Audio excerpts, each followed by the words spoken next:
Hi, this is Karl from Nile, and you're watching Metal Wani. Here with Karl today. Thank you very much for being with us. A pleasure to be here. You've been on tour for a bit more than a week now. Nile and Suffocation together is a real feast for the death metal fan. Yeah. So how have you things been so far? So far, so good. The tour is going exceptionally well. The crowds, the turnouts are good. In every city, every night of the week, which is, that's kind of amazing. There's always like a Monday or a Tuesday show in some shitty little place, and it doesn't do as well as, like, I don't know, Paris on Friday night or something, But all the shows have been good, so that's a really strong sign that this package is doing really well. I'm sure you guys playing some song from What Shouldn't Be Unearthed. We're playing Call to Destruction in the name of Amun and Evil to Cast Out Evil.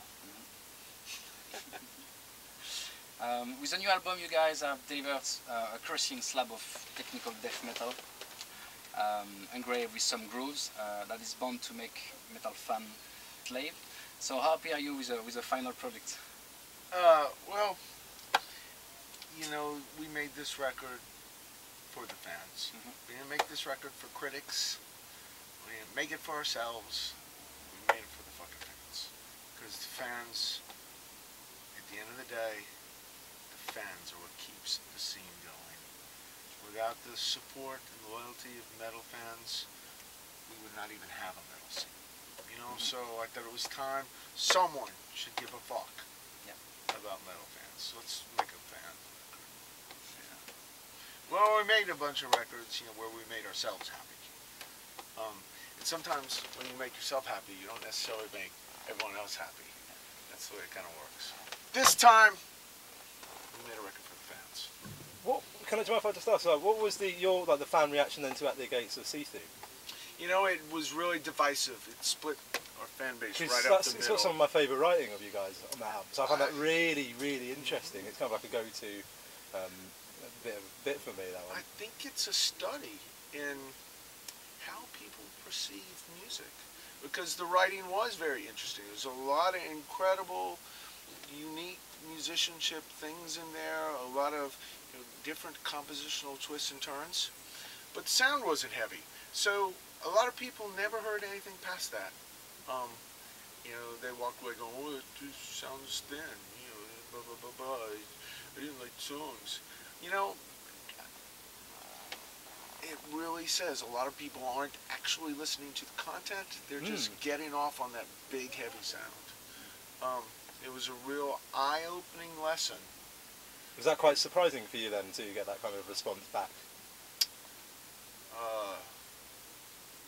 Yes, because I think a lot of metal writers misrepresent themselves as actually knowing what they're listening to. Well, they actually don't. They are no more knowledgeable than any other metal fan.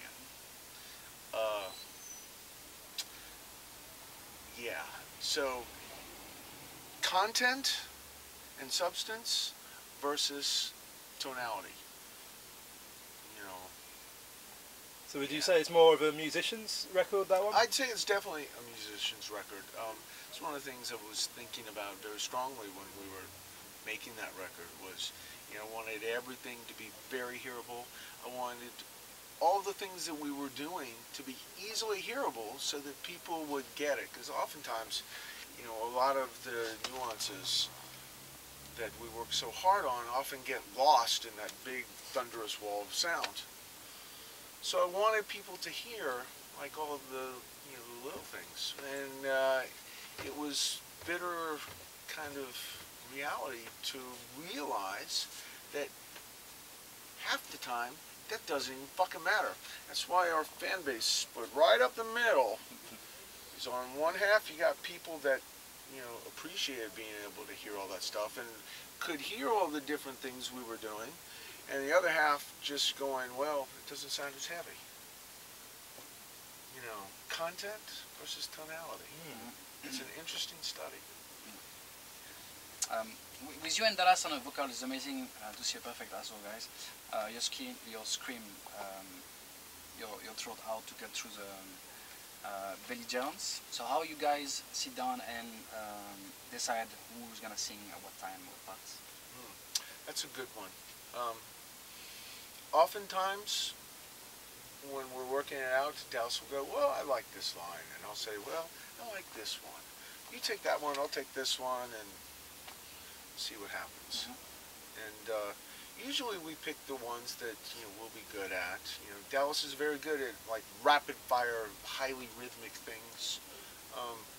He can do rhythmic voodoo. A lot of his capacity for ultra rhythmic precision comes from the fact he's a drummer. He started life as a drummer, and guitar came second. So he's actually got incredible, impeccable time. He can like be playing, a rhythm on the guitar and do a completely different rhythm with the vocal, and they're both deadlocked to the fucking beat. It's something a lot of people don't really notice. Another person who's really good at that is Araya.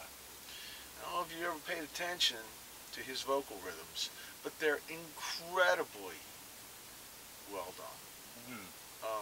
So anything that demands like high rhythmic precision, usually I'll give that to Dallas, especially if there's a lot of syllables. So, because you wrote a lot of the lyrics first to this album. I write all the lyrics first. Yeah. So you can, when you're writing them, you can, for instance, kind of see that kind of happening. Do you kind of have an idea musically where it might be heading as you're doing that? Well, that's kind of where it steers from. The vocal rhythms and lines and ideas influence the guitar riffs. We work kind of backwards from most bands, which leads to oftentimes highly uniquely different kind of things, often things people just don't get. And I've found when people don't get something, they just go, well, I don't like that. Rather than like go, well, wait a minute, what the fuck are they actually doing? No, people don't do that. They just go, I don't get it, I don't like it. So this is something else. That's the age we live in. So it's, in a way, it's almost counterproductive to try and do anything unique or interesting these days, because only some people will get it. So do you think there's quite a lot of rigidity then in metal people's like kind of fan base and listening? In the last couple of years, I would say so. A lot of listener rigidity, which is sad because there's a lot of bands doing some incredible fucking things lately. Yeah, and it goes in one ear, out the other. Talking about coming back to the new album, I've seen a lot of people expressing the opinion that the guitar are a bit higher than the drums and sometimes overpowering it on a mix. As a fan, I think that's very good what can I say? It amplifies the heaviness of the album, basically. So what do you think about that? Well, that was Neil Curran's idea. We told him we wanted this to be an ultra heavy record. And a lot of modern metal records are made with very loud kick drum and snare. I mean, that drown out all the fucking guitars. Neil wanted the guitars to be heavy because that's what makes the music. It makes the unique thing. I mean, a blast beat is a blast beat. Right? But it's the guitar that makes the riff. It makes the melody. It makes the music. He wanted that to bring across the heaviness. I personally am a fan of drum heavy mixes, but I didn't argue with Neil. Neil thought this was the way we should do this record, so okay, Neil. So what makes Karl and Dallas a sick combination? Well, we're a good team. We're both Geminis, and we work really well together. He's insanely talented as a guitarist. In fact, everyone in this band is insanely talented. Dallas, George, even the new guy Brad, extremely talented. So it's hard not to to do really fun things, musically, with the riffing and the drumming. When you got musicians of that caliber to work with. What about your solo projects? Is there any idea on a new album coming up? I know you guys will be busy for the next few years on tour, but you any idea on writing on a tour or maybe after the tour? I like to write when I'm at home. Writing on tour is difficult. I mean, you see where we live. Yeah. It's not really conducive to writing anything. I like to write at home. I really would like to do a third solo record. I've even got a concept for it, some ideas for it, a title for it. I'm ready to do it. I just need to carve out enough time away from Nile to be able to do it. Yeah, Obviously, Nile is my priority. Yeah, I'm sure the fan waiting for it. I've seen a lot of people thinking that that's as much as a part as Nile. Your solo album are very part of it. You could think of it that way, but obviously, Nile takes precedence. I don't want to make the rest of the guys wait while I go off and do my thing. If there's something for Nile to do, it comes first. So you have the European tour currently, then you're ending up to Australia. Any plan on a US tour as well? Absolutely.